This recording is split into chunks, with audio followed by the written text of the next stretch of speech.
स्वागत है आपका हमारे चैनल में।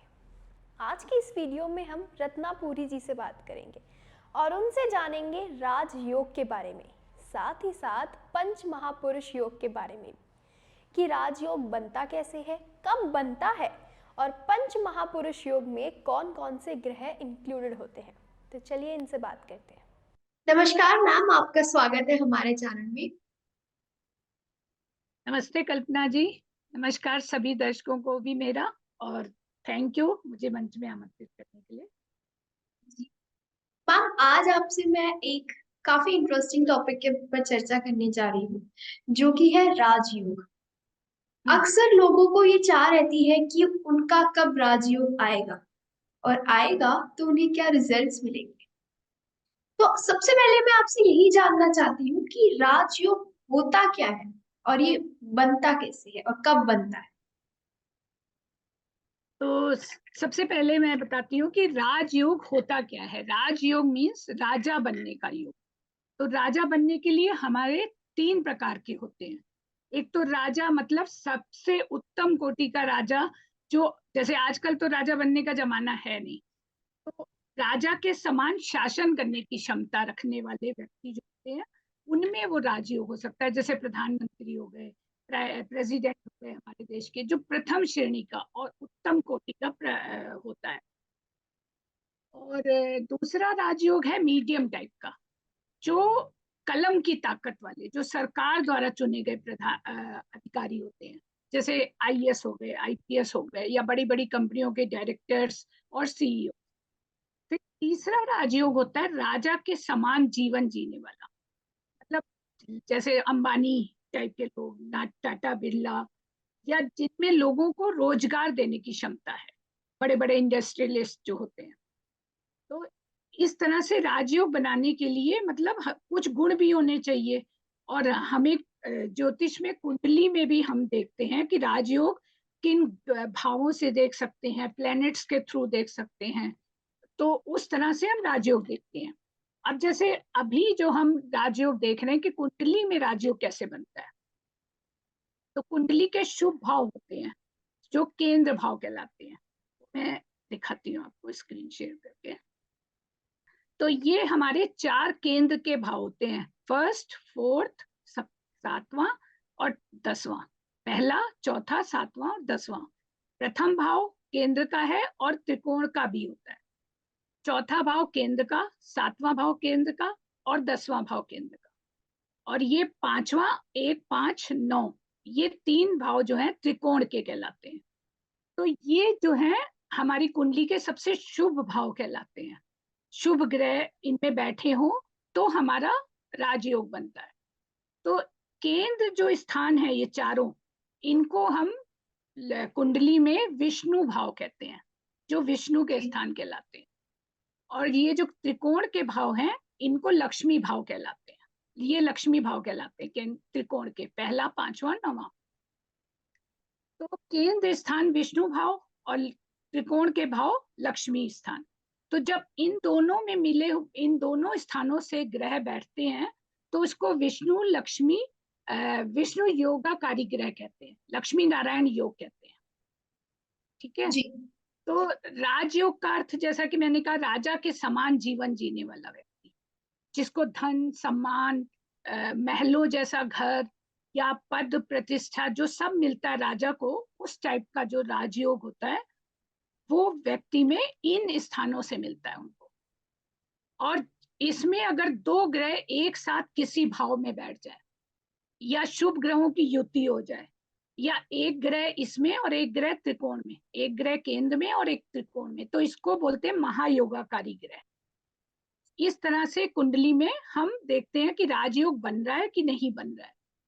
तो केंद्र का मालिक और त्रिकोण का मालिक केंद्र में युति बनाए तो लक्ष्मी नारायण योग।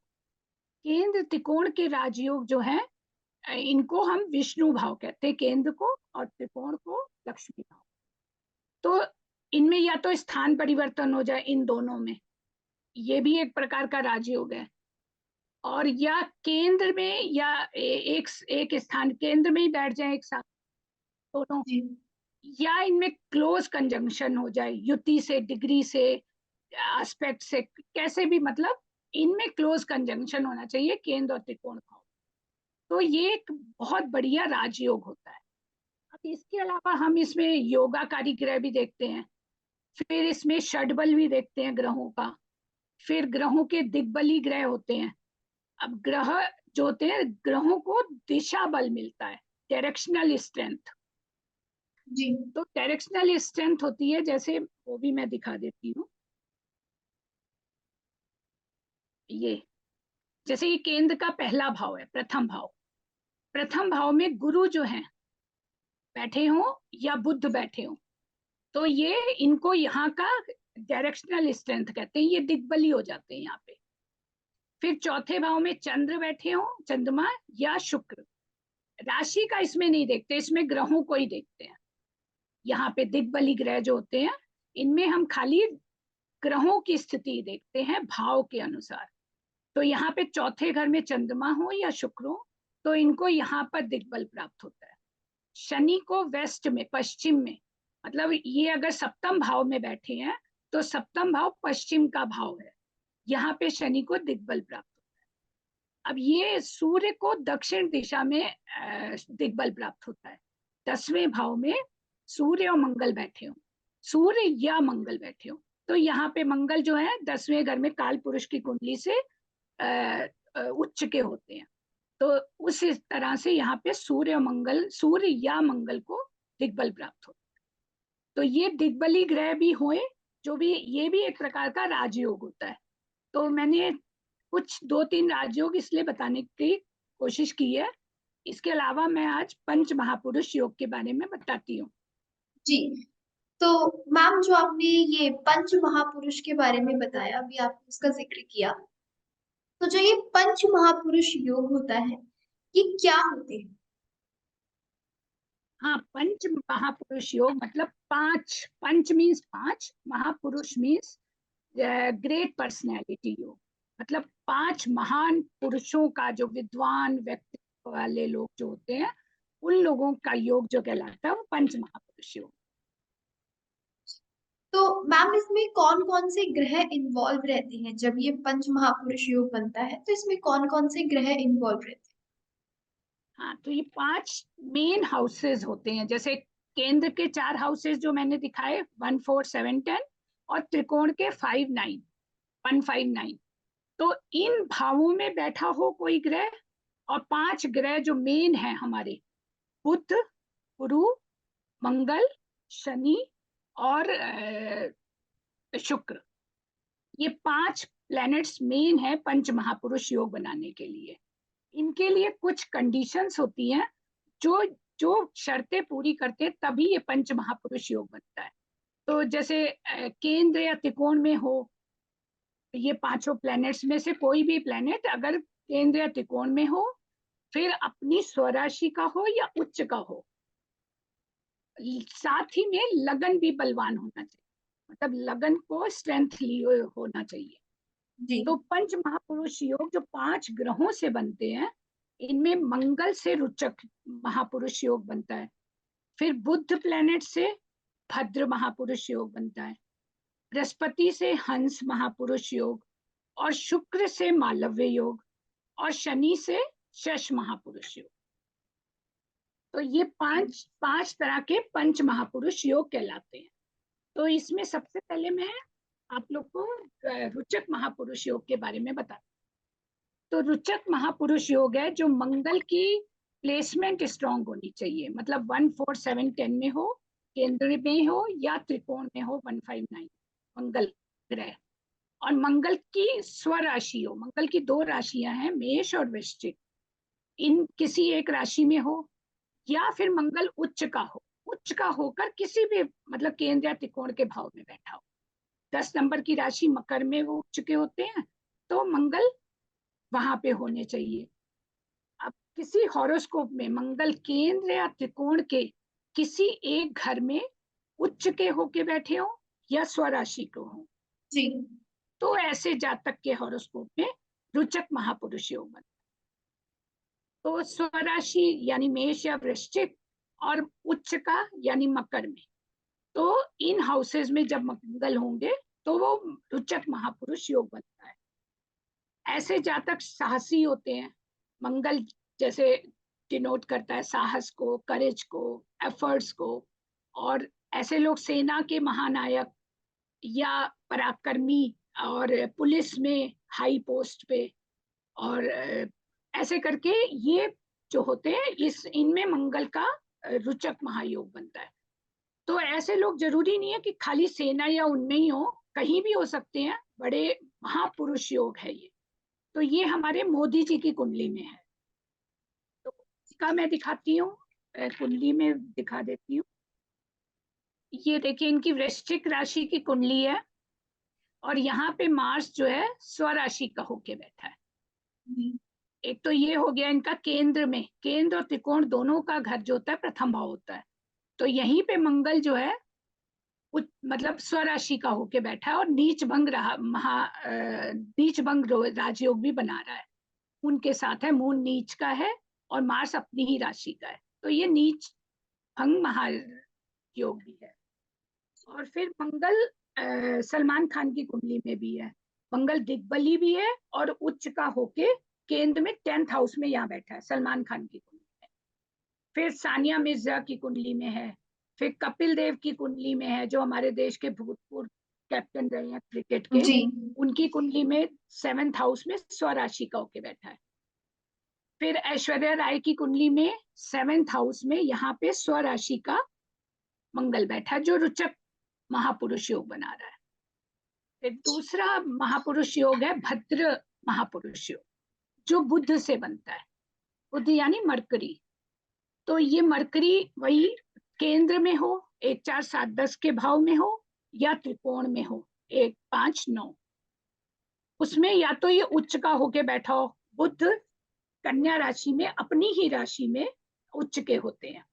तो ये स्वराशि का होए या उच्च का होके बैठा हो इन भावों में, तो ये भद्र महापुरुष योग बनता है। ऐसे जातक जो होते हैं महत्वाकांक्षी, विद्वान, इंटेलिजेंट, बुद्धिमान, इनका कम्युनिकेशन पावर बहुत अच्छा होता है, और गुड बिजनेसमैन हो सकते हैं, आईटी के हो सकते हैं, लॉयर हो सकते हैं। तो इनकी राइटिंग स्किल्स भी अच्छी होती है, जिनमें ये महापुरुष योग, भद्र महापुरुष योग बनता है। तो ये हमारे भूतपूर्व प्रधानमंत्री मनमोहन सिंह की कुंडली में था। तो ये भी मैं दिखा देती हूँ। अच्छा, लता मंगेशकर जी की कुंडली है, उसमें दिखाती हूँ। मनमोहन सिंह जी की कुंडली में भी है, और लता मंगेशकर जी की कुंडली में बुध जो है, ये देखिए 6 नंबर की राशि है वर्गो, कन्या राशि में उच्च का होके बैठा है। तो ये भद्र महापुरुष योग है। और बिल गेट्स की कुंडली में भी बैठा है 4th हाउस में। फिर मनमोहन सिंह जी की कुंडली में यहाँ 10th हाउस में भद्र महापुरुष योग बन रहा है। तो ऐसे मतलब हर ग्रह का एक एक महापुरुष योग, 5 मेन जो ग्रह हैं उनके बनते हैं। अब तीसरा महापुरुष योग है जो हंस महापुरुष योग, ये गुरु ग्रह से बनता है, जुपिटर, बृहस्पति। तो ये केंद्र में 1 4 7 10 या त्रिकोण में 1 5 9 में जुपिटर गुरु ग्रह बैठे हों, उच्च के होके बैठे हों, या स्वराशि के होके बैठे हों। स्वराशि मतलब इनकी 2 राशियां हैं गुरु ग्रह की, धनु और मीन। और उच्च के ये कैंसर में, कर्क राशि में होते हैं, 4 नंबर की राशि में। तो गुरु स्वराशि यानी धनु या मीन में हो, और या उच्च राशि में कर्क में हो, और इन भावों में है 1 4 7 10 केंद्र भाव में, और 1 5 9 त्रिकोण में हो, तो तब ये हंस महापुरुष योग बनता है। ठीक है। तो हंस जुपिटर की जो जो कारक तत्व होते हैं वो उनमें होने चाहिए अच्छी अवस्था में। तो जैसे विजडम हो गया, स्ट्रॉन्ग स्पिरिचुअल नॉलेज, फिर पैसा, मनी भी हम जातक जुपिटर ग्रह से ही देखते हैं। तो ऐसे लोग तीर्थ स्थलों में धर्मशाला भी बनवा सकते हैं, फिनेंस में जा सकते हैं, बैंकिंग में जा सकते हैं, या स्पिरिचुअल लीडर हो सकते हैं। तो जातक शासक या सरकारी सेवा में उच्च पदाधिकारी हो सकते हैं, ये महापुरुष योग में, हंस महापुरुष योग में। और सभी सुखों से संपन्न और उत्तम व्यक्तित्व वाले। तो ये हमारे देश के पूर्व president, former president of India doctor APJ Abdul Kalam Azad ji की कुंडली में है, श्री श्री रविशंकर जी के कुंडली में है। तो ये भी मैं एक चार्ट, ये देखिए, ये अब्दुल कलाम जी की कुंडली है। 4 नंबर कर्क राशि में जुपिटर उच्च के होके लगन में ही बैठे हैं, लगन मीन्स केंद्र भाव में। जी तो ये हमारे हंस महापुरुष योग बना रहा है कुंडली में। और ये श्री श्री रविशंकर जी की कुंडली में भी है, उनमें जो है सप्तम भाव में है, यहाँ पे 4 नंबर की राशि है, मतलब कर्क राशि में, वहां भी उच्च के जुपिटर बैठे। फिर फोर्थ होता है हमारा मालव्य महापुरुष योग, जो मैंने बोला चौथा शुक्र ग्रह से बनता है। कंडीशंस वही है, उच्च का या स्वराशि का हो, केंद्र या त्रिकोण में हो शुक्र ग्रह, और अपनी ही राशि में, जैसे 2 राशियां वृषभ और तुला, इनमें स्वराशि होके बैठे हो या उच्च के होके मीन राशि में बैठे, लेकिन कंडीशन वही है, केंद्र या त्रिकोण में। तो शुक्र क्या देता है हमें? ऐश्वर्यपूर्ण जीवन, विलासिता का जीवन, लग्जरी लाइफ, स्पाउस, प्रॉस्पेरिटी। तो इसमें भी हमें सारी गाड़ी, सुख सुविधाएं, घर अच्छा, ये सब इनको अच्छा मिलेगा। तो ऐसे जातक सुंदर आंखों वाले और बढ़िया घर जिनको मिलता है, तो ऐसे लोग बहुत ही परामर्श देने में बहुत सक्षम होते हैं। जी ये भी हमारे महात्मा गांधी जी की कुंडली में है, और एक राज कपूर जी की कुंडली में है, जो हमारे फिल्मी कलाकार रहे हैं। तो ये राज कपूर जी की कुंडली, महात्मा गांधी जी की मोस्टली सब लोगों ने देखी है, तो मैं राज कपूर जी की लाई हूँ। तो इसमें देखिए स्वराशि के होके शुक्र बैठे हैं, 7वीं राशि मतलब विपरा, तुला राशि में केंद्र भाव के चौथे भाव में बैठे हैं, और शनि भी यहाँ पे उच्च के बैठे। तो ये शश महापुरुष योग भी बना रहा है, और प्लस मालव्य महापुरुष योग। तो ये इनकी कुंडली में मालव्य महापुरुष योग। जी 5वां ग्रह है शनि, जिससे शनि से हमारा बनता है शश महापुरुष।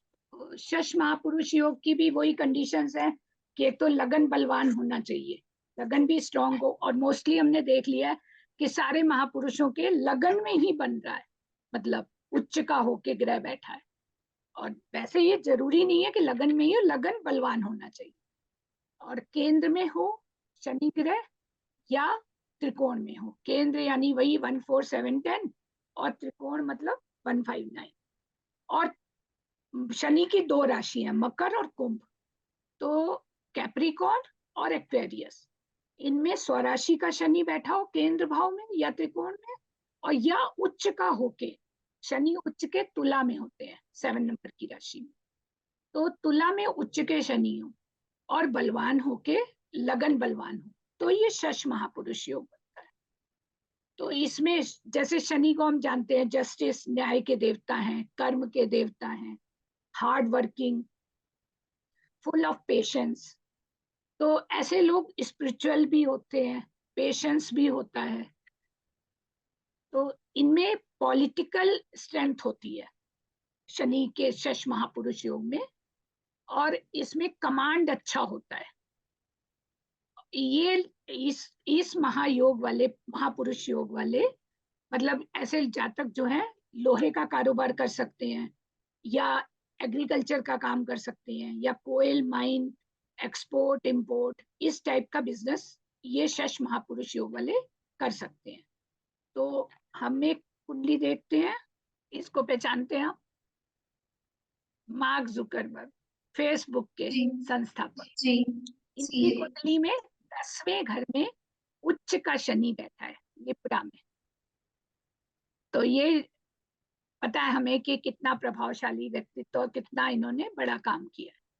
तो इस तरह से हमारे 5 टाइप के पंच महापुरुष योग होते हैं, जो 5 मेजर प्लेनेट जो हैं, बुध, शुक्र, शनि, गुरु और गुरु और बुध, इन 5 के 5 महापुरुष योग बनते तो मैम ये तो आपने बताया कि कौन कौन से ग्रह इन्वॉल्व होते हैं इसमें, मेरा आपसे आखिरी सवाल यही होगा कि कई बार क्या होता है, कुंडली में योग बन गया लेकिन उसका रिजल्ट हमें नहीं मिल पाता। जो रिजल्ट हम सोच रहे होते हैं कि हमें ये रिजल्ट मिलेगा इस राजयोग से, पर वो रिजल्ट नहीं मिल पाता, तो उसका कारण क्या हो सकता है? देखिए, रिजल्ट देखने के लिए हमें खाली ये तो एक महापुरुष योग है ना। और राजयोग देखने के लिए हमें बहुत कुछ देखना पड़ता है कुंडली में। ये तो एक कंडीशन है कि ये महापुरुष योग बना रहा है।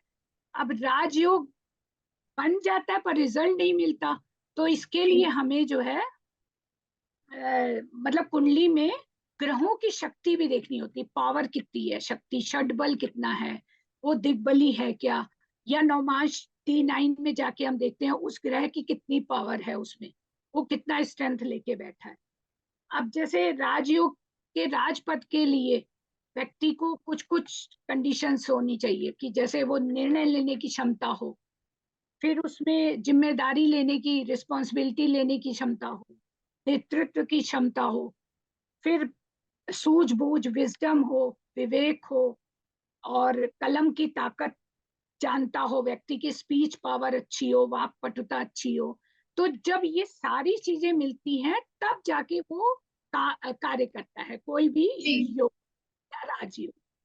तो ये हम कुंडली में हम कैसे देखते हैं कि भाई ये तो मिल गए लेकिन इनके हो नहीं रहा है, तो हम उस समय की महादशा भी देखते हैं उस ग्रह की, कि महादशा में किसी को कुछ मिल सकता है। और उसके अलावा जो है भावों से हम देखते हैं, जैसे first, third, sixth and 10th house, ये मजबूत होने चाहिए।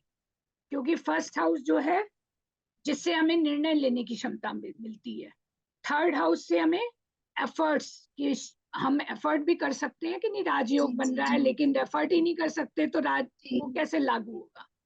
फिर सिक्स्थ हाउस कंपटीशन, कि वो कंपटीशन भी कर सकता है, मतलब जैसे अब मोदी जी हैं तो विपक्ष के साथ वो भिड़ सकते हैं कि नहीं, उनमें कंपटीशन की है कि नहीं भावना, तब जाके वो कारगर होता है।